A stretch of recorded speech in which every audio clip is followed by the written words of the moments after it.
नारायणं नमस्कृत्य नरं चैव नरोत्तमं देवीं सरस्वतीं व्यासं ततो जयमुदीरयेत्।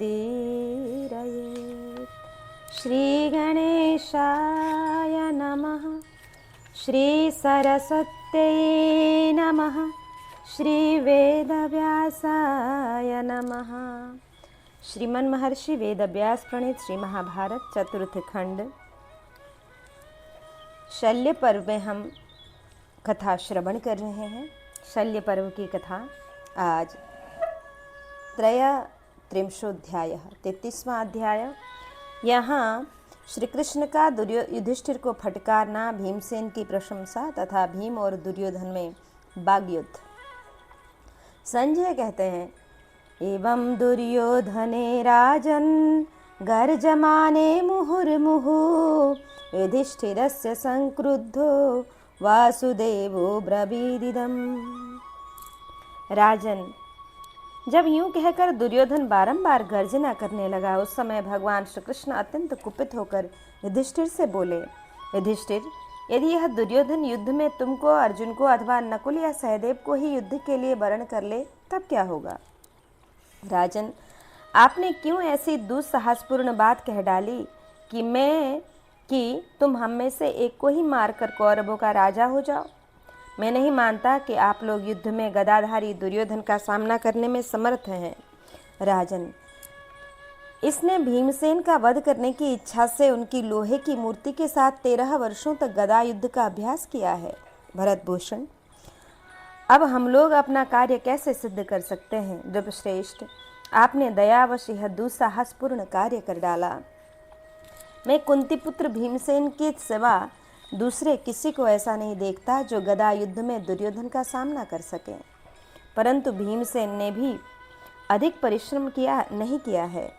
इस समय आपने पहले के समान ही पुनः यह जुए का खेल आरंभ कर दिया। प्रजानाथ, आपका यह जुआ शकुनी के जुए से कहीं अधिक भयंकर है। राजन, माना कि भीमसेन बलवान और समर्थ है, परंतु राजा दुर्योधन ने अभ्यास अधिक किया है। एक और बलवान हो और दूसरी ओर युद्ध का अभ्यासी, तो उनमें युद्ध का अभ्यास करने वाला ही बड़ा माना जाता है। अतः महाराज, आपने अपने शत्रु को समान मार्ग पर ला दिया। अपने आप को तो भारी संकट में फंसाया ही है, हम लोगों को भी भारी कठिनाई में डाल दिया है। भला कौन ऐसा होगा जो सब शत्रुओं को जीत लेने के बाद जब एक ही बाकी रह जाए और वह भी संकट में पड़ा हो, तो उसके साथ अपने हाथ में आए हुए राज्य को दांव पर लगाकर हार जाए और इस प्रकार एक के साथ युद्ध करने की शर्त रखकर लड़ना पसंद करे? आप भीमसेन, नकुल, सहदेव अथवा अर्जुन कोई भी न्यायपूर्वक युद्ध करके दुर्योधन पर विजय नहीं पा सकते, क्योंकि राजा सुयोधन ने गदा युद्ध का अधिक अभ्यास किया है। भारत, जब ऐसी अवस्था है तब आपने अपने शत्रु से कैसे यह कह दिया कि तुम गदा द्वारा युद्ध करो और हम में से किसी एक को मारकर राजा हो जाओ? भीमसेन पर युद्ध का भार रखा जाए तो भी हमें विजय मिलने में संदेह है, क्योंकि न्यायपूर्वक युद्ध करने वाले योद्धाओं में महाबली सुयोधन का अभ्यास सबसे अधिक है। फिर भी आपने बारंबार कहा कि तुम हम लोगों में से एक को भी मारकर राजा हो जाओ। निश्चय ही राजा पांडु और कुंती देवी की संतान राज्य भोगने की अधिकारिणी नहीं है। विधाता ने इसे अनंत काल तक वनवास करने का अथवा भीख मांगने के लिए ही पैदा किया है। यह सुनकर भीमसेन बोले, मधुसूदन, आप विषाद न करें। यदुनंदन, मैं आज बैर की इस अंतिम सीमा पर पहुंच जाऊंगा जहां जाना दूसरों के लिए अत्यंत कठिन है। श्री कृष्ण, इसमें तनिक भी संशय नहीं है कि मैं युद्ध से सुयोधन को मार डालूंगा। मुझे तो धर्मराज की निश्चय ही विजय दिखाई देती है। मेरी यह गदा दुर्योधन की गदा से 1.5 गुनी भारी है, ऐसी दुर्योधन की गदा नहीं है। अतः माधव, आप व्यथित न हो। मैं समरांगण में इस गदा द्वारा इससे भिड़ने का उत्साह रखता हूँ। जनार्दन, आप सब लोग दर्शक बनकर मेरा युद्ध देखते रहें। श्री कृष्ण, मैं रणक्षेत्र में नाना प्रकार के अस्त्र शस्त्र धारण करने वाले देवताओं सहित तीनों लोकों के साथ युद्ध कर सकता हूँ। फिर इस सुयोधन की तो बात ही क्या है। संजय कहते हैं, महाराज, भीमसेन ने जब ऐसी बात कही तब भगवान श्री कृष्ण बहुत प्रसन्न होकर उनकी प्रशंसा करने लगे और इस प्रकार बोले, महाबाहो, इसमें संदेह नहीं कि धर्मराज युधिष्ठिर ने तुम्हारा आश्रय लेकर ही शत्रुओं का संहार करके पुनः अपनी उज्ज्वल राज्य लक्ष्मी को प्राप्त कर लिया है। धृतराष्ट्र के सभी पुत्र तुम्हारे ही हाथ से युद्ध में मारे गए हैं।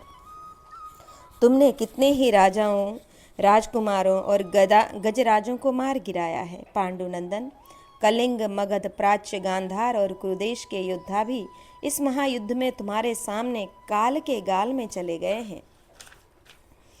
कुंती कुमार, जैसे भगवान विष्णु ने सचिपति इंद्र को त्रिलोकी का राज्य प्रदान किया था, उसी प्रकार तुम भी दुर्योधन का वध करके समुद्रों सहित यह सारी पृथ्वी धर्मराज युधिष्ठिर को समर्पित कर दो।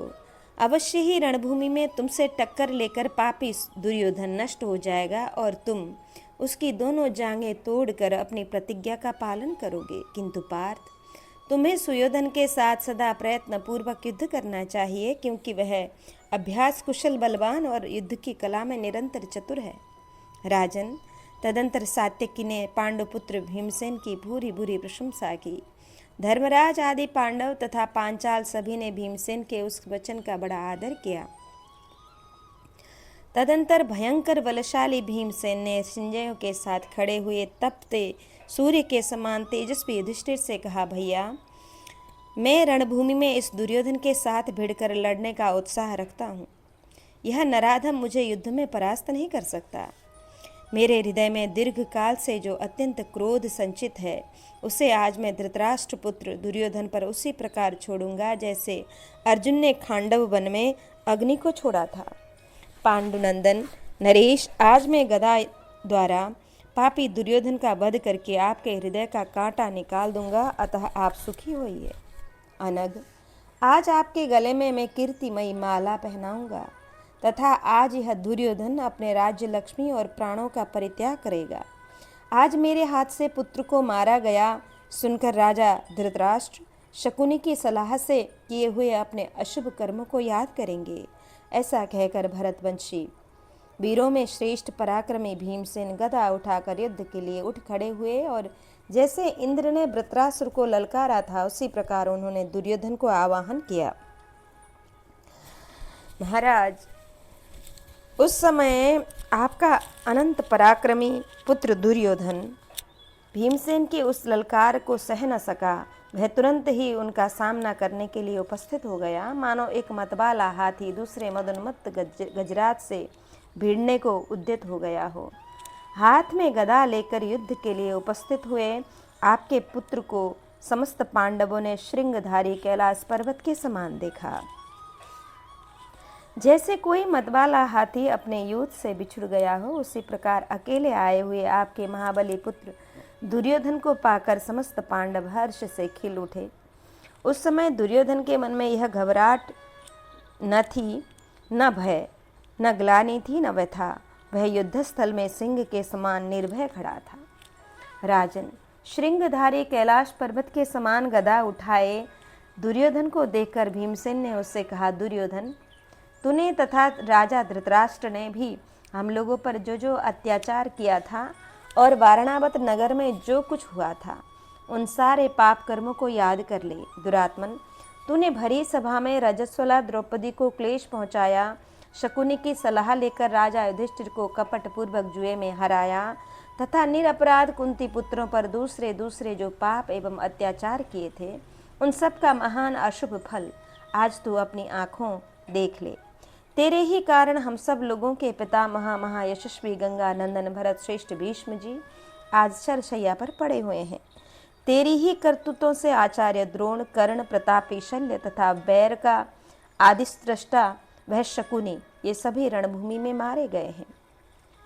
तेरे भाई शूरवीर पुत्र सैनिक तथा युद्ध में पीठ न दिखाने वाले अन्य बहुत से शौर्य संपन्न नरेश भी मृत्यु के अधीन हो गए हैं। ये तथा बहुत दूसरे बहुसंख्यक क्षेत्रीय शिरोमणि वीर मार डाले गए हैं। द्रौपदी को क्लेश पहुंचाने वाले पापी प्रतिकामी का भी वध हो चुका है। अब इस वंश का नाश करने वाला नराधम एकमात्र तू ही बच गया है। आज इस गदा से तुझे भी मार डालूंगा, इसमें संशय नहीं है।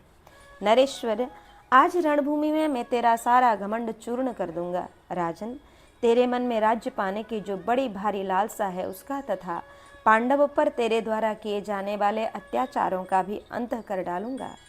दुर्योधन बोला, ब्रिकोदर, बहुत बढ़ कर बातें बनाने से क्या लाभ।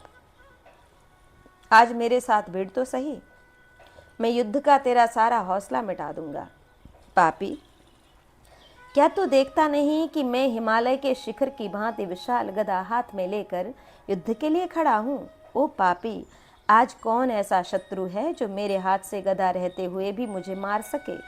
न्यायपूर्वक युद्ध करते हुए देवताओं के राजा इंद्र भी मुझे परास्त नहीं कर सकते। कुंती पुत्र, शरद ऋतु के निर्जल मेघ की भांति व्यर्थ गर्जना न कर।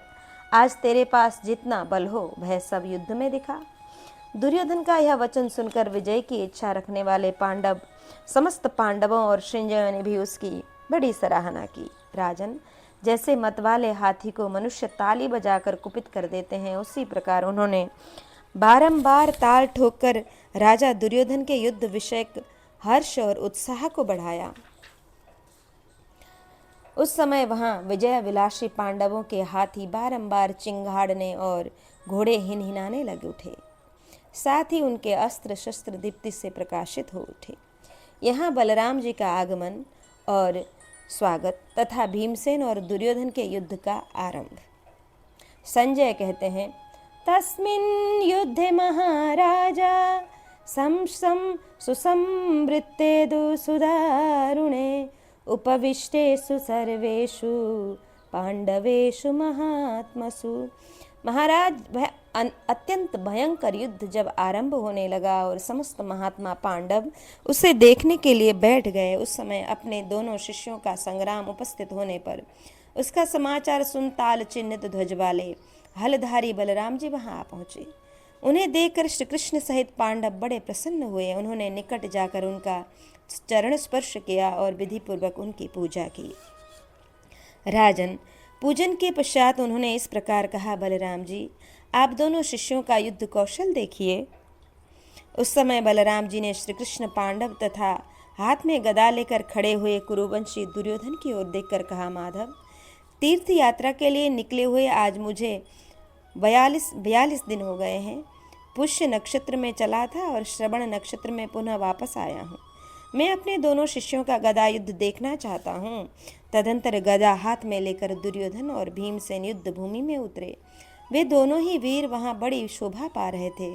उस समय राजा युधिष्ठिर ने बलराम जी को हृदय से लगाकर उनका स्वागत किया और यथोचित रूप से उनका कुशल समाचार पूछा। यशस्वी महाधनुर्धर श्री कृष्ण और अर्जुन भी बलराम जी को प्रणाम करके अत्यंत प्रसन्न हो प्रेम पूर्वक उनके हृदय से लग गए। राजन, माद्री के दोनों शूरवीर पुत्र नकुल, सहदेव और द्रौपदी के 5 पुत्र भी रोहिणी नंदन बलराम जी, महाबली बलराम जी को प्रणाम करके उनके पास विनीत भाव से खड़े हो गए। नरेश्वर, भीमसेन और आपका बलवान पुत्र दुर्योधन, इन दोनों ने गदा को ऊंचे उठाकर बलराम जी के प्रति सम्मान प्रदर्शित किया। वे सब नरेश सब ओर से स्वागत पूर्वक समादर करके वहां महात्मा रोहिणी पुत्र बलराम जी से बोले, महाबाहो, युद्ध देखिए।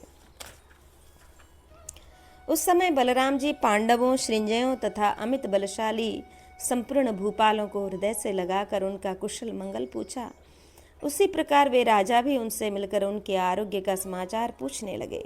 हलधर ने संपूर्ण महामनस्वी क्षत्रियों का समादर करके अवस्था के अनुसार क्रमशः उनसे कुशल मंगल की जिज्ञासा की और श्री कृष्ण तथा सात्विकी को प्रेम पूर्वक छाती से लगा लिया। राजन, इन दोनों का मस्तक सूंघ कर उन्होंने कुशल समाचार पूछा और उन दोनों ने भी अपने गुरुजन बलराम जी का विधिपूर्वक पूजन किया, ठीक उसी तरह जैसे इंद्र और उपेंद्र ने प्रसन्नता पूर्वक देवेश्वर ब्रह्मा जी की पूजा की थी। भारत, तत्पश्चात धर्मपुत्र युधिष्ठिर ने शत्रु दमन रोहिणी कुमार से कहा, बलराम जी, दोनों भाइयों का यह महान युद्ध देखिए। उनके ऐसा कहने पर श्री कृष्ण बड़े भ्राता महाबाहु बलराम बलवान बलराम जी उन महारथियों से पूजित हो उनके बीच में अत्यंत प्रसन्न होकर बैठे। राजाओं के मध्य भाग में बैठे हुए नीलांबरधारी गौर कांति बलराम जी आकाश में नक्षत्रों से घिरे हुए चंद्रमा के समान शोभा पा रहे थे। राजन, तदंतर आपके उन दोनों पुत्रों में बैर का अंत कर देने वाला भयंकर एवं रोमांचकारी संग्राम होने लगा। यहाँ बलदेव जी की तीर्थ यात्रा तथा प्रभाव क्षेत्र के प्रभाव का वर्णन के प्रसंग में चंद्रमा के शाप मोचन की कथा है। जन्मेजय ने पूछा कि पूर्वमेव यदा रामस् तस्मिन् युद्ध उपस्थिते आमंत्र्य केशवम यातो वृष्णिभिः सहित प्रभु। महाब्रह्मन, जब महाभारत युद्ध आरंभ होने का समय निकट आ गया, उस समय युद्ध आरंभ होने से पहले ही भगवान बलराम श्री कृष्ण की सम्मति ले अन्य वृष्णिवंशियों के साथ तीर्थ यात्रा के लिए चले गए और जाते समय यह कह गए कि केशव, मैं न तो धृतराष्ट्र पुत्र दुर्योधन की सहायता करूंगा और न ही पांडवों की ही। विप्रवर, उन दिनों ऐसी बात कहकर जब क्षत्रिय संहार कारक बलराम जी चले गए, तब उनका पुनः आगमन कैसे हुआ, यह बताने की कृपा करें। साधु शिरोमणे, आप कथा कहने में कुशल हैं, अतः मुझे विस्तार पूर्वक बताइए कि बलराम जी कैसे वहाँ उपस्थित हुए और किस प्रकार उन्होंने युद्ध देखा। वैशंपायन जी ने कहा, राजन, जिन दोनों महामनस्वी पांडव उपल्लभ्य नामक स्थान में छावनी डालकर ठहरे हुए थे, उन्हीं दिनों की बात है। महाबाहो पांडवों ने समस्त प्राणियों के हित के लिए संधि के उद्देश्य से भगवान श्री कृष्ण को धृतराष्ट्र के पास भेजा था। भगवान ने हस्तिनापुर जाकर धृतराष्ट्र से भेंट की और उनसे सबके लिए विशेष हितकारक एवं यथार्थ बातें कही। नरेश्वर, किंतु राजा धृतराष्ट्र ने भगवान का कहना नहीं माना। यह सब बात पहले यथार्थ रूप से बताई गई है। महाबाहु पुरुषोत्तम भगवान श्री कृष्ण जहाँ संधि करने में सफलता न मिलने पर पुनः उपलब्ध में ही लौट आए। नरव्याघ्र कार्य न होने पर धृतराष्ट्र से विदा ले वहाँ से लौटे हुए श्री कृष्ण ने पांडवों से इस प्रकार कहा, कौरव काल के अधीन हो रहे हैं, इसलिए वे मेरा कहना नहीं मानते हैं। पांडवों, अब तुम लोग मेरे साथ पुष्य नक्षत्र में युद्ध के लिए निकल पड़ो। इसके बाद जब सेना का बंटवारा होने लगा, तब बलवानों में श्रेष्ठ महामना बलदेव जी ने अपने भाई श्री कृष्ण से कहा, महाबाहु मधुसूदन, उन कौरवों की भी सहायता करना। परंतु श्री कृष्ण ने उस समय उनकी यह बात नहीं मानी। इससे मन ही मन कुपित और खिन्न होकर महायशस्वी यदुनंदन हलधर सरस्वती के तट पर तीर्थ यात्रा के लिए चल दिए। इसके बाद शत्रुओं का दमन करने वाले कृतवर्मा ने संपूर्ण यादवों के साथ अनुराधा नक्षत्र में दुर्योधन का पक्ष ग्रहण किया। सात्विकी सहित भगवान श्री कृष्ण ने पांडवों का पक्ष लिया। रोहिणी नंदन शूरवीर बलराम जी के चले जाने पर मधुसूदन भगवान श्री कृष्ण ने पांडवों को आगे करके पुष्य नक्षत्र में कुरुक्षेत्र की ओर प्रस्थान किया। यात्रा करते हुए बलराम जी ने स्वयं मार्ग में ही रहकर अपने सेवकों से कहा, तुम लोग शीघ्र ही द्वारका जाकर वहां से तीर्थ यात्रा में काम आने वाली सब सामग्री, समस्त आवश्यक उपकरण, अग्निहोत्र की अग्नि तथा पुरोहितों को ले आओ। सोना, चांदी, दूध देने वाली गायें, वस्त्र, घोड़े, हाथी, रथ, गधा और ऊंट आदि वाहन एवं तीर्थोपयोगी सब सामान शीघ्र ले आओ। शीघ्रगामी सेवकों, तुम सरस्वती के स्त्रोत की ओर चलो और सैकड़ों श्रेष्ठ ब्राह्मणों तथा ऋत्विजों को ले आओ।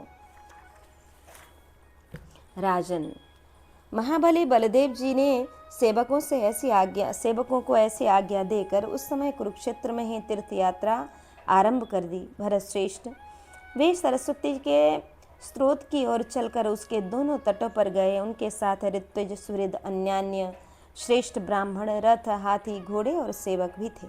बैल, गदहा और ऊंटों से जुते हुए बहुसंख्यक रथों से बलराम जी घिरे हुए थे। राजन, उस समय उन्होंने देश देश में थके मादे, रोगी, बालक और वृद्धों का सत्कार करने के लिए नाना प्रकार की देने योग्य वस्तुएं प्रचुर मात्रा में भर रखी थीं, तैयार करा रखी थी। भारत विभिन्न देशों में लोग जिन वस्तुओं की इच्छा रखते थे उन्हें वे ही दी जाती थी। भूखों को भोजन कराने के लिए सर्वत्र अन्न का प्रबंध किया गया था। नरेश्वर, जिस किसी देश में जो जो ब्राह्मण जब कभी भोजन की इच्छा प्रकट करता था, बलराम जी के सेवक उसे वही तत्काल खाने पीने की वस्तुएं अर्पित करते थे। राजन, रोहिणी कुमार बलराम जी की आज्ञा से उनके सेवक विभिन्न तीर्थ स्थानों में खाने पीने की वस्तुओं के ढेर लगाए रखते थे। सुख चाहने वाले ब्राह्मणों के सत्कार के लिए बहुमूल्य वस्त्र, पलंग और बिछौने तैयार रखे जाते थे। जो ब्राह्मण जहाँ भी सोता या जागता था वहाँ वहाँ उसके लिए सारी आवश्यक वस्तुएं तथा प्रस्तुत दिखाई देती थीं। भरत श्रेष्ठ, इस यात्रा में सब लोग सुखपूर्वक चलते और विश्राम करते थे। यात्री की इच्छा हो तो उसे सवारियां दी जाती थीं, प्यासे को पानी और भूखे को स्वादिष्ट अन्न दिए जाते थे। साथ ही वहाँ बलराम जी के सेवक वस्त्र और आभूषण भी भेंट करते थे। वीर नरेश, वहाँ यात्रा करने वाले सब लोगों को वह मार्ग स्वर्ग के समान सुखदायक प्रतीत होता था। उस मार्ग में सदा आनंद रहता, स्वादिष्ट भोजन मिलता और शुभ की प्राप्ति होती थी। उस पथ पर खरीदने बेचने की वस्तुओं का बाजार भी साथ साथ चलता था, जिसमें नाना प्रकार के सैकड़ों मनुष्य भरे रहते थे। वह हाट भांति भांति के वृक्षों और लताओं से सुशोभित तथा अनेक रत्नों से विभूषित दिखाई देता था। राजन, यदुकुल के प्रमुख वीर हलधारी महात्मा बलराम नियम पूर्वक रहकर प्रसन्नता के साथ पुण्य तीर्थों में ब्राह्मणों को धन और यज्ञ की दक्षिणा देते थे। बलराम ने श्रेष्ठ ब्राह्मणों को सहस्त्रों दूध देने वाली गौएं दान की, जिन्हें सुंदर वस्त्रों से सुसज्जित करके उनके सींगों में सोने के पत्र जड़े गए थे। साथ ही उन्होंने अनेक देशों में उत्पन्न घोड़े, रथ और सुंदर वेशभूषा वाले दास भी ब्राह्मणों की सेवा में अर्पित किए। इतना ही नहीं, बलराम ने भांति भांति के रत्न, मोती, मणि, मूंगा, उत्तम सुवर्ण, विशुद्ध चांदी तथा लोहे और तांबे के बर्तन भी बांटे थे। इस प्रकार उदार वृत्ति वाले अनुपम प्रभावशाली महात्मा बलराम ने सरस्वती जी के श्रेष्ठ तीर्थों में बहुत सा धन दान किया और क्रमशः यात्रा करते हुए वे कुरुक्षेत्र में आए। जन्मेजय बोले, ब्रह्मवेत्ताओं में श्रेष्ठ और मनुष्यों में उत्तम ब्राह्मण देव, अब आप मुझे सरस्वती तटवर्ती तीर्थों के गुण, प्रभाव और उत्पत्ति की कथा सुनाइए। भगवान, क्रमशः उन तीर्थों के सेवन का फल और जिस कर्म से वहाँ सिद्धि प्राप्त होती है उसका अनुष्ठान भी बताइए। मेरे मन में यह सब सुनने के लिए बड़ी उत्कंठा हो रही है। वैशंपायन जी कहते हैं, राजेंद्र, मैं तुम्हें तीर्थों के गुण, प्रभाव, उत्पत्ति तथा उनके सेवन का पुण्य फल बता रहा हूँ, वह सब तुम ध्यान से सुनो। महाराज, यदुकुल के प्रमुख वीर बलराम जी सबसे पहले ऋत्विजों, सुहृदों और ब्राह्मणों के साथ पुण्यमयी प्रभास क्षेत्र में गए, जहाँ राज यक्ष्मा से कष्ट पाते हुए चंद्रमा को शाप से छुटकारा मिला था। नरेंद्र, वे वहीं पुनः अपना तेज प्राप्त करके संपूर्ण जगत को प्रकाशित करते हैं। इस प्रकार चंद्रमा को प्रभासित करने के कारण ही वह प्रधान तीर्थ इस पृथ्वी पर प्रभास नाम से विख्यात है। जन्मेजय ने पूछा, भगवान, चंद्रमा कैसे राज्यक्षमा से ग्रस्त हो गए और उस उत्तम तीर्थ में किस प्रकार उन्होंने स्नान किया?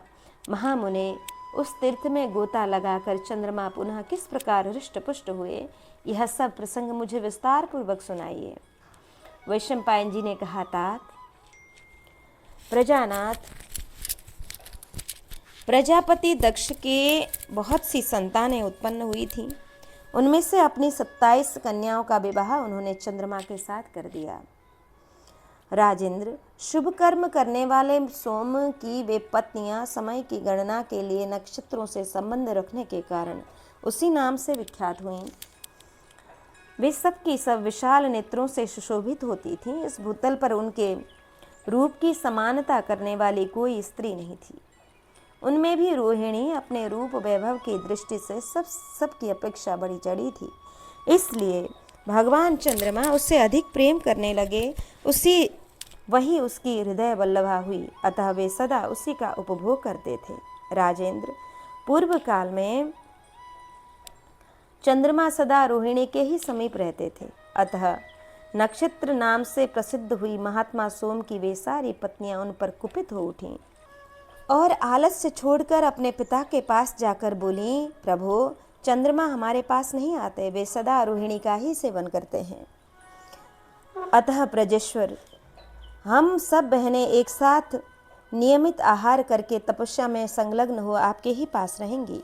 उनकी यह बात सुनकर प्रजापति दक्ष ने चंद्रमा से कहा, सोम, तुम अपनी सभी पत्नियों के साथ समानतापूर्ण व्यवहार बर्ताव करो, जिससे तुम्हें महान पाप न लगे।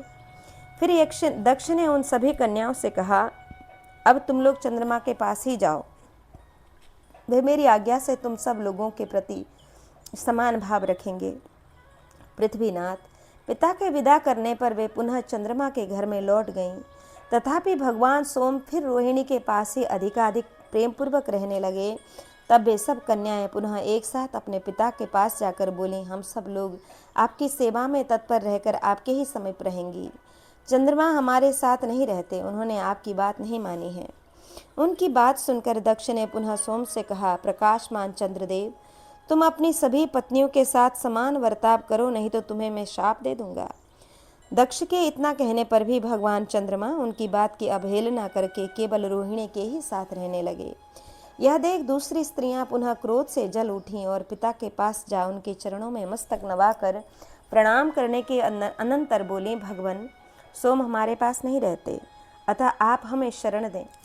भगवान चंद्रमा सदा रोहिणी के ही समीप रहते हैं, वे आपकी बात को कुछ गिनते ही नहीं हैं। हम लोगों पर स्नेह रखना नहीं चाहते हैं, अतः आप हम सब लोगों की रक्षा करें, जिससे चंद्रमा हमारे साथ भी संबंध रखें। पृथ्वीनाथ, यह सुनकर भगवान दक्ष कुपित हो उठे। उन्होंने चंद्रमा के लिए रोषपूर्वक राज्यक्षमा की सृष्टि की। वह चंद्रमा के भीतर प्रविष्ट हो गया। यक्ष्मा से शरीर ग्रस्त हो जाने के कारण चंद्रमा प्रतिदिन क्षीण होने लगे। राजन, उस यक्ष्मा से छूटने के लिए उन्होंने बड़ा यत्न किया। महाराज, नाना प्रकार के यज्ञ यागों का अनुष्ठान करके भी चंद्रमा उस शाप से मुक्त न हो सके और धीरे धीरे क्षीण होते चले गए। चंद्रमा के क्षीण होने से अन्न आदि औषधियाँ उत्पन्न नहीं होती थीं। उन सब के स्वाद, रस और प्रभाव नष्ट हो गए थे। औषधियों के क्षीण होने से समस्त प्राणियों का भी क्षय होने लगा। इस प्रकार चंद्रमा के यक्ष के साथ साथ सारी प्रजा अत्यंत दुर्बल हो गई। पृथ्वीनाथ, उस समय देवताओं ने चंद्रमा से मिलकर पूछा, आपका रूप ऐसा कैसे हो गया? यह प्रकाशित क्यों नहीं होता है? हम लोगों से सारा कारण बताइए, जिससे आपको महान भय प्राप्त हुआ। आपकी बात सुनकर हम लोग इस संकट से निवारण का कोई उपाय करेंगे। उनके इस प्रकार पूछने पर चंद्रमा ने उन सबको उत्तर देते हुए अपने को प्राप्त हुए शाप के कारण राज्य यक्ष्मा की उत्पत्ति बताई। उनका वचन सुनकर देवता दक्ष के पास जाकर बोले, भगवान, आप चंद्रमा पर प्रसन्न होइए और यह शाप हटा दीजिए। चंद्रमा क्षीण हो चुके हैं और उनका कुछ ही अंश शेष दिखाई देता है। देवेश्वर, उनके क्षय से लता, विरुत, औषधियाँ, भांति भांति की बीज और संपूर्ण प्रजा भी क्षीण हो गई है। उन सबके क्षीण होने पर हमारा भी क्षय हो जाएगा, फिर हमारे बिना संसार कैसे रह सकता है? लोक गुरु, ऐसा जानकर आपको चंद्रदेव पर अवश्य कृपा करनी चाहिए। उनके ऐसा कहने पर प्रजापति दक्ष देवताओं से इस प्रकार बोले, महाभाग देवगण, मेरी बात पलटी नहीं जा सकती। किसी विशेष कारण से वह स्वतः निवृत्त हो जाएगी। यदि चंद्रमा अपनी सभी पत्नियों के प्रति सदा समान वर्ताव करें और सरस्वती के श्रेष्ठ तीर्थ में गोता लगाएं, तो वे पुनः बढ़कर पुष्ट हो जाएंगे। देवताओं, मेरी यह बात अवश्य सच होगी। सोम आधे मास तक प्रतिदिन क्षीण होंगे और आधे मास तक निरंतर बढ़ते रहेंगे। मेरी यह बात अवश्य सत्य होगी। पश्चिमी समुद्र के तट पर जहाँ सरस्वती और समुद्र का संगम हुआ है, वहाँ जाकर चंद्रमा देवेश्वर महादेव जी की आराधना करें और पुनः वे अपनी कांति प्राप्त कर लेंगे। ऋषि दक्ष प्रजापति के इस आदेश से सोम सरस्वती के प्रथम तीर्थ प्रभास क्षेत्र में गए। महातेजस्वी महाकांतिमान चंद्रमा ने अमावस्या को उस तीर्थ में गोता लगाया। उससे उन्हें शीतल किरणें प्राप्त हुईं और वे संपूर्ण जगत को प्रकाशित करने लगे। राजेंद्र फिर संपूर्ण देवता सोमकों के साथ महान प्रकाश प्राप्त करके पुनः दक्ष प्रजापति के सामने उपस्थित हुए। तब भगवान प्रजापति ने समस्त देवताओं को विदा कर दिया और सोम से पुनः प्रसन्नता पूर्वक कहा, बेटा, अपनी स्त्रियों तथा ब्राह्मणों की कभी अवहेलना न करना। जाओ, सदा सावधान रहकर मेरी आज्ञा का पालन करो। महाराज, ऐसा कहकर प्रजापति ने उन्हें विदा कर दिया। चंद्रमा अपने स्थान को चले गए और सारी प्रजा पूर्ववत प्रसन्न होने लगी। इस प्रकार चंद्रमा को जैसे शाप प्राप्त हुआ था और महान प्रवास तीर्थ जिस प्रकार सब तीर्थों में श्रेष्ठ माना गया, वह सारा प्रसंग मैंने तुमसे कह सुनाया। महाराज, चंद्रमा उत्तम प्रभास तीर्थ में प्रत्येक अमावस्या को स्नान करके कांतिमान एवं पुष्ट होते हैं। भूमिपाल, इसलिए सब लोग इसे प्रभास तीर्थ के नाम से जानते हैं, क्योंकि उसमें गोता लगाकर चंद्रमा ने उत्कृष्ट प्रभा प्राप्त की थी। तदंतर भगवान बलराम चमसोद भेद नामक तीर्थ में गए। उस तीर्थ को सब लोग चमसोद देव के नाम से जानते हैं, पुकारते हैं। श्री कृष्ण के बड़े भाई हलधारी बलराम जी वहाँ विधिपूर्वक स्नान करके उत्तम दान दे एक रात रहकर बड़ी उतावली के साथ वहाँ से उदपान तीर्थ को प्रस्थान किया, जो मंगलकारी आदि तीर्थ हैं। राजेंद्र, जन्मेजय उदपान वह तीर्थ है जहाँ उपस्थित होने मात्र से महान फल की प्राप्ति होती है। सिद्ध पुरुष वहाँ औषधियों, वृक्षों और लताओं की स्निग्धता और भूमि की आर्द्रता देखकर अदृश्य हुई सरस्वती को भी जान लेते हैं। यहाँ उदापान तीर्थ की उत्पत्ति तथा त्रित मुनि के कूप में गिरने, यह वहाँ यज्ञ करने और अपने भाइयों को शाप देने की कथा है। वैशंपायन जी कहते हैं, तस्मान्नदिगतं चापि युधपानं यशस्विनः त्रितस्य च महाराज जगामाथ हलायुध। महाराज, उस चमस्वद भेद के तीर्थ में चलकर बलराम जी यशस्वी त्रित मुनि के उद्पान तीर्थ में गए, जो सरस्वती नदी के जल में स्थित है। मूसलधारी बलराम जी ने वहाँ जल का स्पर्श, आचमन एवं स्नान करके बहुत सा द्रव्य दान करने के पश्चात ब्राह्मणों का पूजन किया। फिर वे बहुत प्रसन्न हुए। वहाँ महातपस्वी त्रित मुनि धर्मपरायणा होकर रहते थे। उन महात्मा ने कुएं में रहकर ही सोमपान किया था। उनके दो भाई उस कुएं में ही उन्हें छोड़कर घर को चले गए थे। इससे ब्राह्मण श्रेष्ठ त्रित ने दोनों को शाप दे दिया था। जन्मेजय ने पूछा, ब्राह्मण उदापान तीर्थ कैसे हुआ? वे महातपस्वी त्रित मुनि उसमें कैसे गिर पड़े? और द्विजश्रेष्ठ, उनके दोनों भाई ने उन्हें क्यों वहीं छोड़ दिया था? क्या कारण था जिससे वे दोनों भाई उन्हें कुएं में ही त्याग कर चले गए थे? वहाँ रहकर उन्होंने यज्ञ और सोमपान कैसे किया? ब्राह्मण, यदि हम यह प्रसंग मेरे सुनने योग्य समझें तो अवश्य मुझे बताएं। तब वैशंपायन जी ने कहा, राजन, पहले युग में 3 सहोदर भाई रहते थे। वे तीनों ही मुनि थे। उनके नाम थे एकत, द्वित और त्रित। वे सभी महर्षि सूर्य के समान तेजस्वी, प्रजापति के समान संतानवान और ब्रह्मवादी थे। उन्होंने तपस्या द्वारा ब्रह्मलोक पर विजय प्राप्त की थी। उनकी तपस्या, नियम और इंद्रिय निग्रह से उनके धर्मपरायण पिता गौतम सदा ही प्रसन्न रहा करते थे। उन पुत्रों की त्याग तपस्या से संतुष्ट हुए वे पूजनीय महात्मा गौतम दीर्घ काल के पश्चात अपने अनुरूप स्थान स्वर्गलोक में गए। राजन, उन महात्मा गौतम के यजमान जो राजा लोग थे, वे सब उनके स्वर्गवासी हो जाने पर उनके पुत्रों का ही आदर सत्कार करने लगे। नरेश्वर, उन तीनों में भी अपने शुभ कर्म और स्वाध्याय के द्वारा महर्षि त्रित ने सर्वश्रेष्ठ स्थान प्राप्त किया। जैसे उनके पिता सम्मानित थे, वैसे ही वे भी हो गए। महान सौभाग्यशाली और पुण्यात्मा सभी महर्षि भी महाभाग त्रित का उनके पिता के तुल्य ही सम्मान करते थे। राजन, एक दिन की बात है, उनके दोनों भाई एकत और द्वित यज्ञ और धन के लिए चिंता करने लगे। शत्रुओं को संताप देने वाले नरेश, उनके मन में यह विचार उत्पन्न हुआ कि हम लोग त्रित को साथ लेकर यजमानों का यज्ञ करावें और दक्षिणा के रूप में बहुत से पशु प्राप्त करके महान फलदायक यज्ञ का अनुष्ठान करें और उसी में प्रसन्नता पूर्वक सोमरस का पान करें। राजन, ऐसा विचार करके उन तीनों भाइयों ने वही किया। वे सभी यजमानों के यहाँ पशुओं की प्राप्ति के उद्देश्य से गए और उनसे विधि पूर्वक यज्ञ करवाकर उस याज्य कर्म के द्वारा उन्होंने बहुतेरे पशु प्राप्त किए। तत्पश्चात वे महात्मा महर्षि पूर्व दिशा की ओर चल दिए। महाराज, उनमें त्रित मुनि तो प्रसन्नता पूर्वक आगे आगे चलते थे और एकत तथा द्वैत पीछे रहकर पशुओं को हाँकते जाते थे। पशुओं के उस महान समुदाय को देखकर एकत और द्वित के मन में यह चिंता समाई कि किस उपाय से ये गौएं त्रित को न मिलकर हम दोनों के ही पास रह जाएं। जनेश्वर, उस एकत और द्वित दोनों पापियों ने एक दूसरे से सलाह करके परस्पर जो कुछ कहा वह बताता हूँ, सुनो। त्रित यज्ञ करने में कुशल हैं। त्रित वेदों के परिनिष्ठित विद्वान हैं, अतः वे और बहुत सी गौएं प्राप्त कर लेंगे। इस समय हम दोनों एक साथ होकर इन गौओं को हाँक ले चलें और त्रित हमसे अलग होकर जहाँ इच्छा हो वहाँ चले जाएं।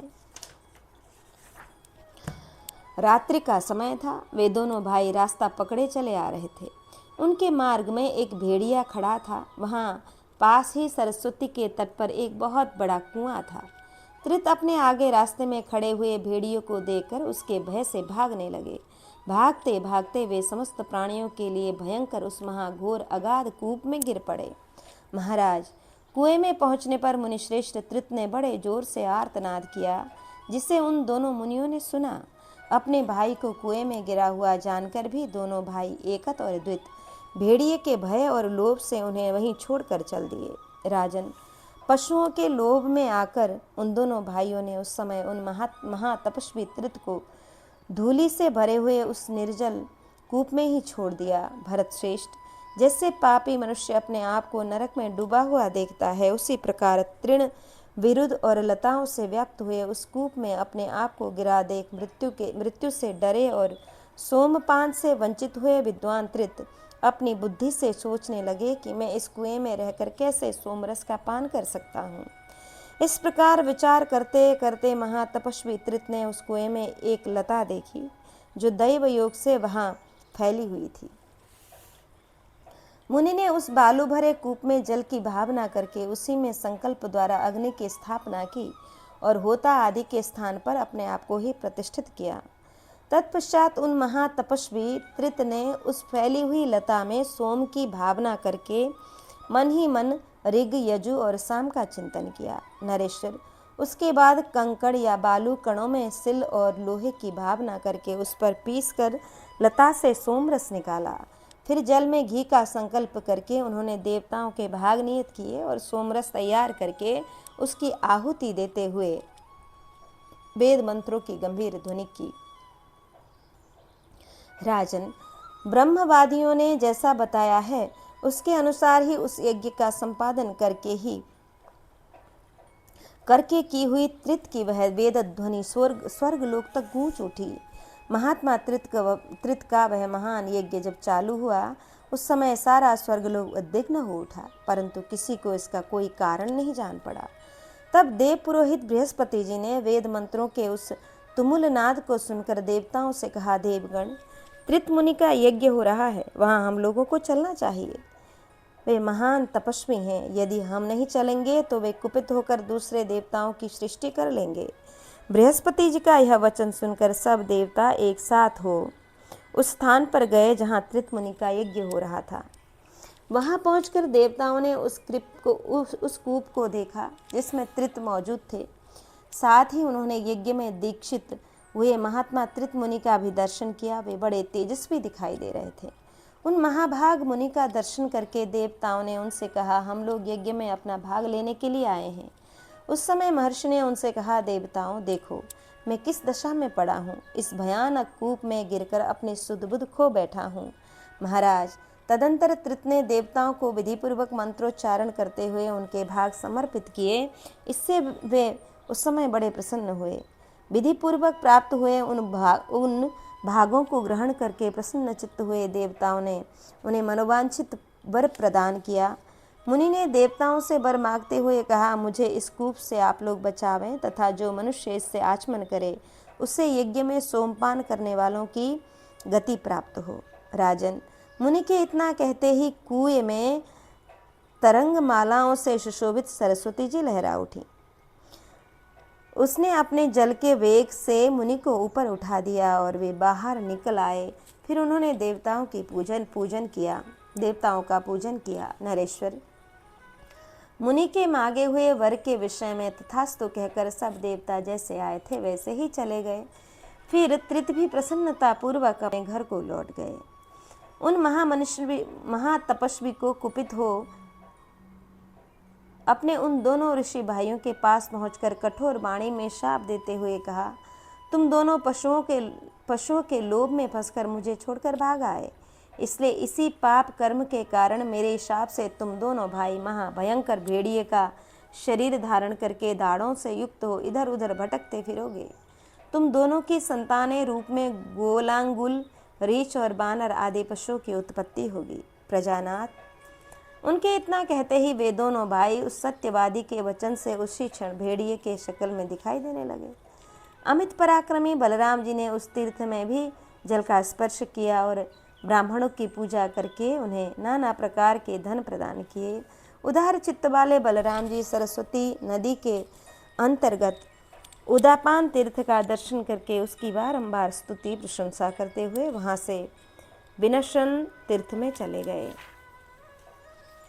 यहाँ विनशन सुभूमिक, गंधर्व, गंगस्त्रोत, शंख, द्वैतवन तथा नैमिषेय आदि तीर्थों में होते हुए बलभद्र जी का सप्त सारस्वत तीर्थ में प्रवेश। वैशंपायन जी कहते हैं, ततो विनाशनम राजन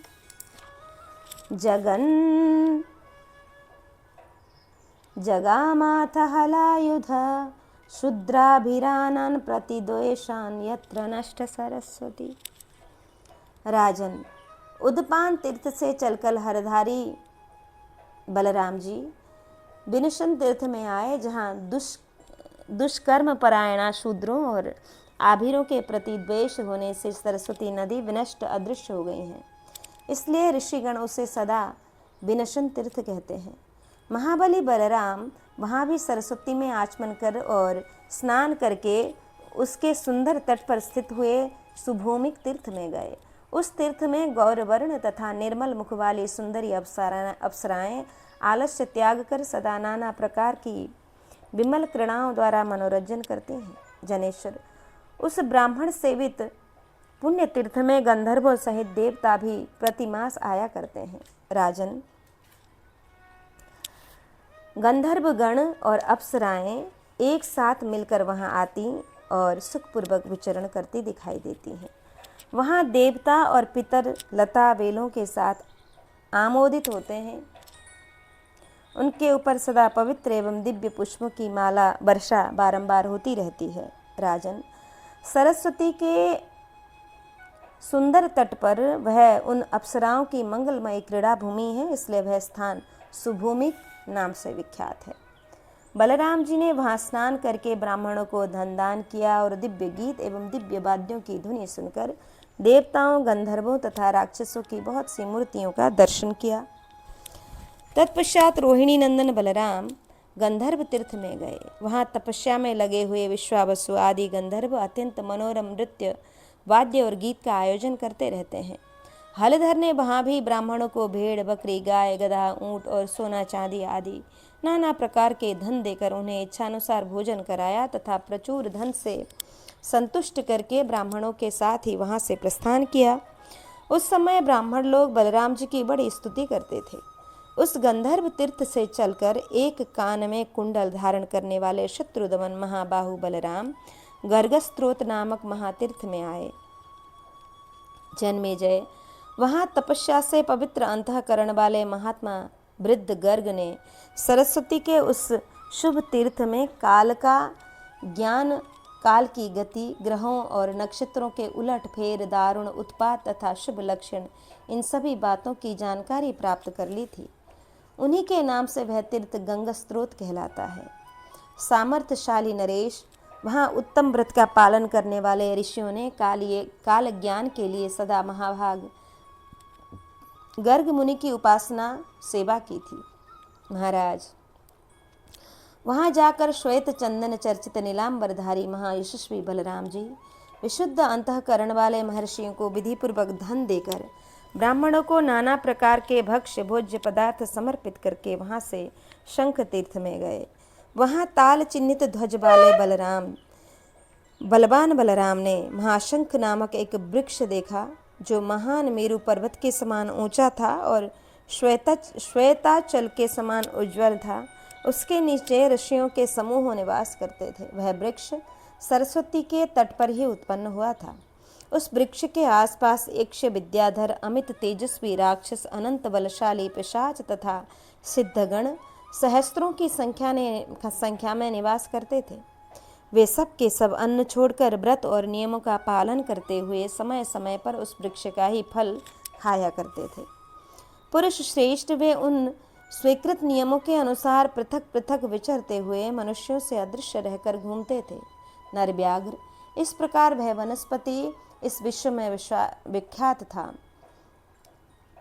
वह वृक्ष सरस्वती का लोक विख्यात पावन तीर्थ है। यदुश्रेष्ठ बलराम उस तीर्थ में दूध देने वाली गौओं का दान करके तांबे और लोहे के बर्तन तथा नाना प्रकार के वस्त्र भी ब्राह्मणों को दिए। ब्राह्मणों का पूजन करके वे स्वयं भी तपस्वी मुनियों द्वारा पूजित हुए। राजन, वहाँ से हलधर बलभद्र जी पवित्र द्वैत वन में आए और वहाँ के नाना वेशधारी मुनियों का दर्शन करके जल में गोता लगाकर उन्होंने ब्राह्मणों का पूजन किया। राजन, इसी प्रकार विप्र वृंद को प्रचुर भोग सामग्री अर्पित करके फिर बलराम जी सरस्वती के दक्षिण तट पर होकर यात्रा करने लगे। महाराज, इस प्रकार थोड़ी ही दूर जाकर महायशस्वी धर्मात्मा भगवान बलराम नागधनवा नामक तीर्थ में पहुंच गए, जहां महातेजस्वी नागराज वासुकी का बहुसंख्यक सर्पों से घिरा हुआ निवास स्थान है। वहाँ सदा 14,000 ऋषि निवास करते हैं। वहीं देवताओं ने आकर सर्पों में श्रेष्ठ वासुकी को समस्त सर्पों के राजा के पद पर विधिपूर्वक अभिषिक्त किया था। पौरव वहाँ किसी को सर्पों से भय नहीं होता था। उस तीर्थ में बलराम जी ब्राह्मणों को विधिपूर्वक ढेर के ढेर रत्न देकर पूर्व दिशा की ओर चल दिए, जहाँ पग पग पर अनेक प्रकार के प्रसिद्ध तीर्थ प्रकट हुए हैं। उनकी संख्या लगभग 1 लाख है। उन तीर्थों में स्नान करके उन्होंने ऋषियों के बताए अनुसार व्रत उपवास आदि नियमों का पालन किया। फिर सब प्रकार के दान करके तीर्थ निवासी मुनियों को मस्तक नवाकर उनके बताए हुए मार्ग से पुनः उस स्थान की ओर चल दिए, जहाँ सरस्वती हवा की मारी हुई वर्षा के समान पुनः पूर्व दिशा की ओर लौट पड़ी हैं। राजन, नैमिषारण्य निवासी महात्मा मुनियों के दर्शन के लिए पूर्व दिशा की ओर लौटी हुई सरिताओं में श्रेष्ठ सरस्वती जी का दर्शन करके श्वेत चंदन चर्चित हलधारी बलराम आश्चर्यचकित हो उठे।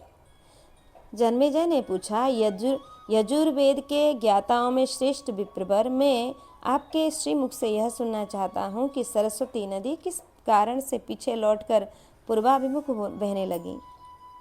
क्या कारण था कि वहाँ यदुनंदन बलराम जी को भी आश्चर्य हुआ। सरिताओं में श्रेष्ठ सरस्वती किस कारण से और किस प्रकार पूर्व दिशा की ओर लौटी थी। वैशंपायन जी ने कहा, राजन, पूर्व काल के सत्ययुग की बात है। वहाँ 12 वर्षों में पूर्ण होने वाले एक महान यज्ञ का अनुष्ठान आरंभ किया गया था। उस सत्र में नैमिषारण्य निवासी तपस्वी मुनि तथा अन्य बहुत से ऋषि पधारे थे। वहाँ पर नैमिषारण्य निवासियों के उस 12 वर्षीय यज्ञ में वे महाभाग ऋषि दीर्घ काल तक रहे। जब वह यज्ञ समाप्त हो गया तब बहुत से महर्षि तीर्थ सेवन के लिए वहाँ आए। प्रजानाथ ऋषियों की संख्या अधिक होने के कारण सरस्वती के दक्षिण तट पर स्थित जितने तीर्थ थे वे सभी नगरों के समान प्रतीत होने लगे।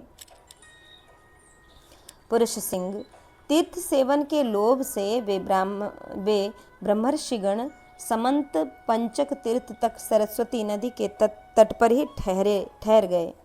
वहाँ होम करते हुए पवित्रात्मा मुनियों के अत्यंत गंभीर स्वर से किए जाने वाले स्वाध्याय के शब्द से संपूर्ण दिशाएं गूंज उठी थीं।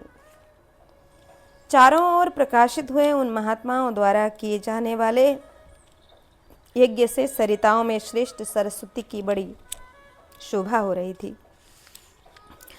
महाराज, सरस्वती के उन निकटवर्ती तटभूमि सुप्रसिद्ध तपस्वी बालखिल्य, अश्मकुट्टू, तंदोलुखली, प्रसंख्यान आदि हवा पीकर रहने वाले, जलपान पर ही निर्वाह करने वाले, पत्तों का ही आहार करने वाले, भांति भांति के नियमों में संलग्न तथा वेदी पर शयन करने वाले तपस्वी मुनि विराजमान थे। वे सरिताओं में श्रेष्ठ सरस्वती की उसी प्रकार शोभा बढ़ा रहे थे जैसे देवता लोग गंगा जी की। सत्र याग में सम्मिलित हुए सैकड़ों महान व्रतधारी ऋषि वहां आए थे, परंतु उन्होंने सरस्वती के तट पर अपने रहने के लिए स्थान नहीं दिया। तब उन्होंने यज्ञोपवीत से उस तीर्थ का निर्माण करके वहां अग्निहोत्री संबंधी आहुतियां दी और नाना प्रकार के कर्मों का अनुष्ठान किया। राजेंद्र, उस समय उस ऋषि समूह को निराश और चिंतित जान सरस्वती ने उनकी अभिष्ट सिद्धि के लिए उन्हें प्रत्यक्ष दर्शन दिया। जन्मेजय, तत्पश्चात बहुत से कुंजों का निर्माण करती हुई सरस्वती पीछे लौट पड़ी, क्योंकि उन पुण्य तपस्वी ऋषियों पर उनके हृदय में करुणा का संचार हो आया। राजेंद्र, उनके लिए लौटकर सरिताओं में श्रेष्ठ सरस्वती पुनः पश्चिम की ओर मुड़कर बहने लगी। राजन, उस महानदी से ने यह सोच लिया था कि मैं इन ऋषियों के आगमन को सफल बनाकर पुनः पश्चिम मार्ग से ही लौट जाऊंगी। यह सोचकर ही उसने वह महान अद्भुत कर्म किया। नरेश्वर, इस प्रकार वह कुंज नैमिषीय नाम से प्रसिद्ध हुआ। कुरुश्रेष्ठ, तुम भी कुरुक्षेत्र में महान कर्म करो। वहाँ बहुत से कुंजों तथा लौटी हुई सरस्वती का दर्शन करके महात्मा बलराम जी को बड़ा विस्मय हुआ। यदुनंदन बलराम ने वहाँ विधिपूर्वक स्नान और आचमन करके ब्राह्मणों को धन और भांति भांति के बर्तन दान दिए। राजन, फिर उन्हें नाना प्रकार के भक्ष्य भोज्य पदार्थ देकर द्विजातियों द्वारा पूजित होते हुए बलराम जी वहां से चल दिए। तदंतर हलायुध बलदेव जी सप्त सारस्वत नामक तीर्थ में आए, जो सरस्वती जी के तीर्थों में सबसे श्रेष्ठ है। वहाँ अनेकानेक ब्राह्मणों के समुदाय निवास करते थे। वे इंगुद, काश्मर्य, गंभारी, पाकर, पीपल, बहेड़े, कंकोल, पलाश, करीर, पीलू, करुष, बिल्व, अमड़ा, अतिमुक्त, पारिजात तथा सरस्वती जी के तट पर उगे हुए अन्य नाना प्रकार के वृक्षों से सुशोभित वह तीर्थ देखने में कमनीय और मन को मोह लेने वाला है। वहाँ केले के बहुत से बगीचे हैं। उन तीर्थ में वायु, जल, फल और पत्ते चबाकर रहने वाले, दांतों से ही ओखली का काम करने वाले और पत्थर से फोड़े हुए फल खाने वाले बहुतेरे वानप्रस्थी मुनि भरे हुए थे। वहाँ वेदों के स्वाध्याय की गंभीर ध्वनि गूंज रही थी। मृगों के सैकड़ों यूथ सब ओर फैले हुए थे। हिंसा रहित धर्मपरायण मनुष्य उस तीर्थ का अधिक सेवन करते थे। वहीं सिद्ध महामुनि मंकण ने बड़ी भारी तपस्या की थी। यहाँ सप्त सारस्वत तीर्थ की उत्पत्ति, महिमा और मंकण मुनि का चरित्र। जन्मेजय ने पूछा, सप्त सारस्वतम कस्मात् कस्य मंकणमुखो मुनि, कथम सिद्ध स भगवन् कस्यास्य नियमो भवत्। विप्रवर, सप्त सरस्वती तीर्थ की उत्पत्ति किस हेतु से हुई? पूजनीय मंकण मुनि कौन थे? कैसे उन्हें सिद्धि प्राप्त हुई और उनका नियम क्या था? द्विजश्रेष्ठ, वे किसके वंश में उत्पन्न हुए थे और उन्होंने किस शास्त्र का अध्ययन किया था? यह सब मैं विधि पूर्वक सुनना चाहता हूँ। वैशंपायन जी ने कहा, राजन, सरस्वती नाम की 7 नदियाँ और हैं जो इस सारे जगत में फैली हुई हैं। तपोबल संपन्न महात्माओं ने जहाँ जहाँ सरस्वती का आवाहन किया है वहाँ वहाँ वे गई हैं। उन सब के नाम इस प्रकार हैं: सुप्रभा, कांचनाक्षी, विशाला, मनोरमा, सरस्वती, ओगवती, सुरेणु और विमलोदका। एक समय की बात है, पुष्कर तीर्थ में महात्मा ब्रह्मा जी का एक महान यज्ञ हो रहा था। उनकी विस्तृत यज्ञशाला में सिद्ध ब्राह्मण विराजमान थे। पुण्य वाचन के निर्दोष और तथा वेद मंत्रों की ध्वनि से सारा यज्ञ मंडल गूंज रहा था और संपूर्ण देवता उस यज्ञ कर्म के संपादन में व्यस्त थे। महाराज, साक्षात ब्रह्मा जी ने उस यज्ञ की दीक्षा ली थी। उनके यज्ञ करते समय सबकी समस्त इच्छाएं उस यज्ञ द्वारा परिपूर्ण होती थीं। राजेंद्र, धर्म और अधर्म में कुशल मनुष्य मन में जिन पदार्थों का चिंतन करते थे वे उसके पास वहाँ तत्काल उपस्थित हो जाते थे। उस यज्ञ में गंधर्व गीत गाते और अप्सराएं नृत्य करती थीं। वहाँ दिव्य बाजे बजाए जा रहे थे। उस यज्ञ के वैभव से देवता भी संतुष्ट थे और अत्यंत आश्चर्य में निमग्न हो रहे थे। फिर मनुष्य की तो बात ही क्या है। राजन, इस प्रकार जब पितामह ब्रह्मा पुष्कर में रहकर यज्ञ कर रहे थे उस समय ऋषियों ने उनसे कहा, भगवान, आपका यह यज्ञ अभी महान गुण से संपन्न नहीं है, क्योंकि यहाँ सरिताओं में श्रेष्ठ सरस्वती नहीं दिखाई देती हैं। यह सुनकर भगवान ब्रह्मा ने प्रसन्नतापूर्वक सरस्वती देवी की आराधना करके पुष्कर में यज्ञ करते समय उनका आवाहन किया। राजेंद्र, तब वहाँ सरस्वती सुप्रभा नाम से प्रकट हुई। बड़ी उतावली के साथ आकर ब्रह्मा जी का सम्मान करती हुई सरस्वती का दर्शन करके ऋषिगण बड़े प्रसन्न हुए और उन्होंने उस यज्ञ को बहुत सम्मान दिया। इस प्रकार सरिताओं में श्रेष्ठ सरस्वती पुष्कर तीर्थ में ब्रह्मा जी तथा मनीषी महात्माओं के संतोष के लिए प्रकट हुई। राजन, जनेश्वर नैमिषारण्य में बहुत से मुनि आकर रहते थे। वहाँ वेद के विषय में विचित्र कथा वार्ता होती रहती थी। जहाँ वे नाना प्रकार के स्वाध्यायों का ज्ञान रखने वाले मुनि रहते थे, वहीं उन्होंने परस्पर मिलकर सरस्वती देवी का स्मरण किया। महाराज, राजाधिराज उन सत्रयाजी ज्ञान यज्ञ करने वाले ऋषियों के ध्यान लगने पर महाभाग पुण्य सलीला सरस्वती देवी उन समागत महात्माओं की सहायता के लिए वहाँ आई।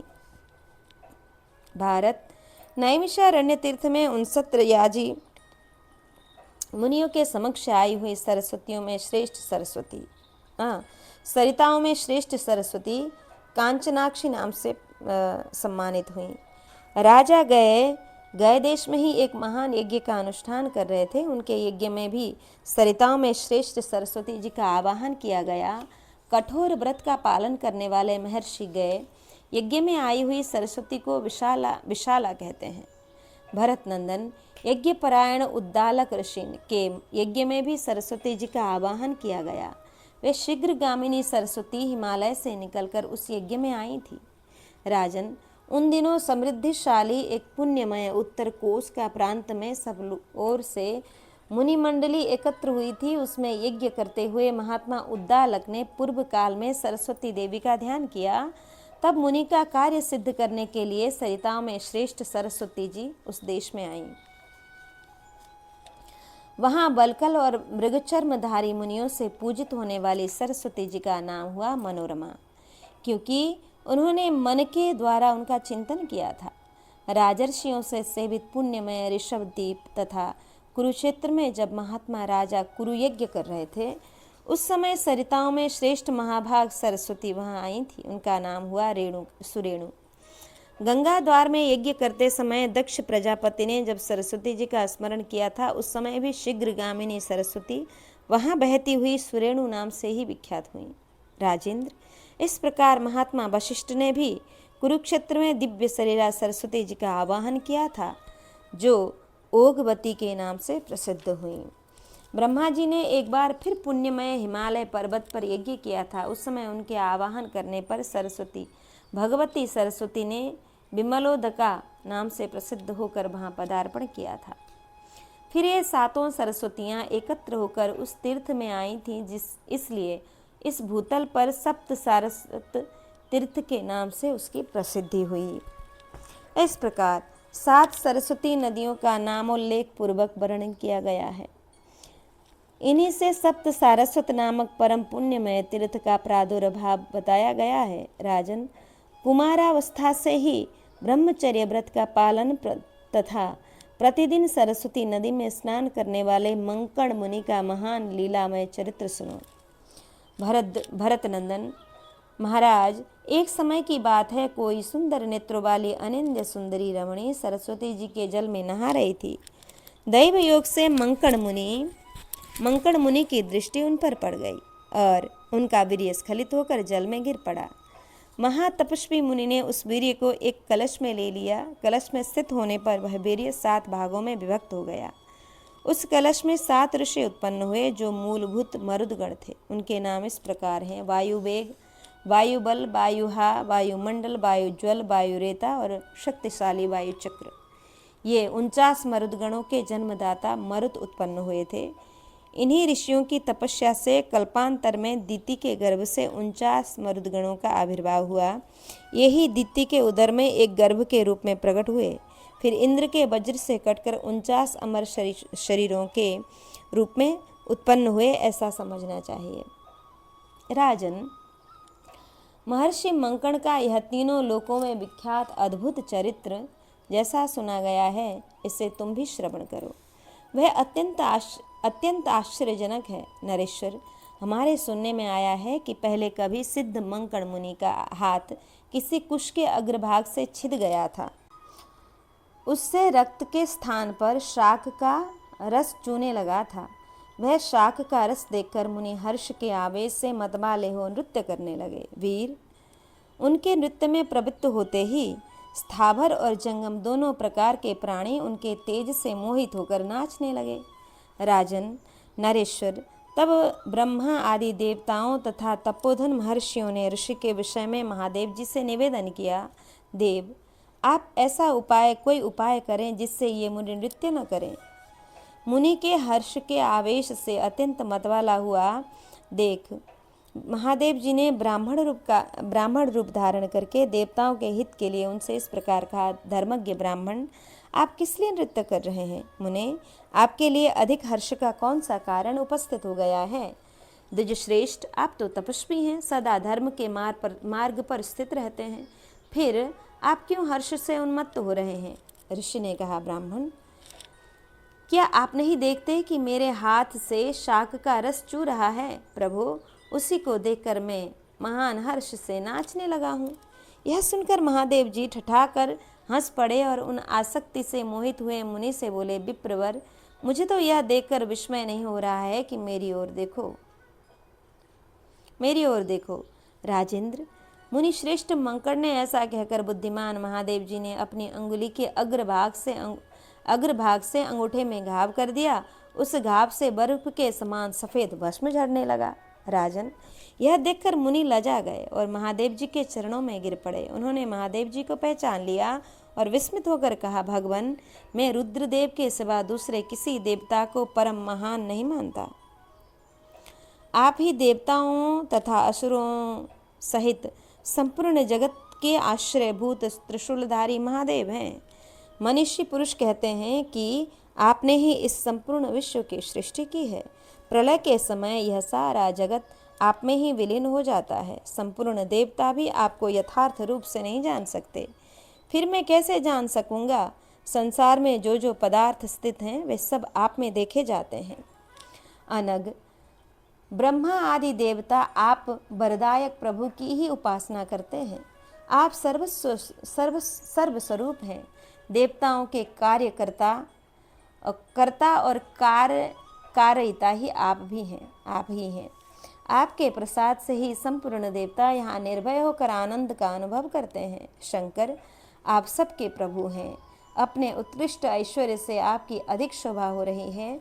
ब्रह्मा और इंद्र संपूर्ण लोकों को धारण करके आप में ही स्थित हैं। महेश्वर, संपूर्ण जगत के मूल कारण आप ही हैं। इसका अंत भी आप में ही होता है। सबकी उत्पत्ति के हेतुभूत परमेश्वर, ये 7 लोक आपसे ही उत्पन्न होकर ब्रह्मांड में फैले हुए हैं। सर्वभूतेश्वर देवता सब प्रकार से आपकी ही पूजा अर्चा करते हैं। संपूर्ण विश्व तथा चराचर भूतों के उपादान कारण भी आप ही हैं। आप ही अविद्या की इच्छा रखने वाले सत्कर्म परायण मनुष्यों को ध्यान योग से उनके कर्मों का विचार करके उत्तम पद स्वर्गलोक प्रदान करते हैं। महादेव महेश्वर कमल नयन, आपका कृपा प्रसाद कभी व्यर्थ नहीं होता। आपकी दी हुई सामग्री से ही मैं कार्य कर पाता हूँ। अतः सर्वदा सब ओर स्थित हुए सर्वव्यापी भगवान आप भगवान शंकर की मैं शरण में आता हूँ। इस प्रकार महादेव जी की स्तुति करके वे महर्षि नतमस्तक हो गए और इस प्रकार बोले, देव मैंने जो यह अहंकार आदि प्रकट करने की चपलता की है उसके लिए क्षमा मांगते हुए आपसे प्रसन्न होने की मैं प्रार्थना करता हूँ। मेरी तपस्या नष्ट न हो। यह सुनकर महादेव जी का मन प्रसन्न हो गया। वे उन महर्षि से पुनः बोले, विप्रवर मेरे प्रसाद से तुम्हारी तपस्या सहस्त्र गुनी बढ़ जाए। मैं इस आश्रम में सदा तुम्हारे साथ निवास करूंगा। जो इस सप्त सारस्वत तीर्थ में मेरी पूजा करेगा उसके लिए यह लोक या परलोक में कुछ भी दुर्लभ न होगा।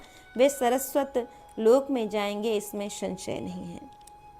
यह महातेजस्वी मंकण मुनि का चरित्र बताया गया है। वे वायु के औरस पुत्र थे। वायु देवता ने सुकन्या के गर्भ से उन्हें उत्पन्न किया था।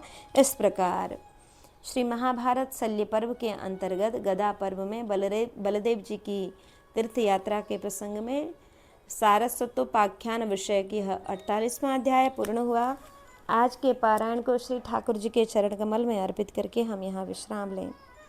कृष्णाय वासुदेवाय हरये परमात्मने प्रणतक्लेशनाशाय गोविंदाय नमो नमः।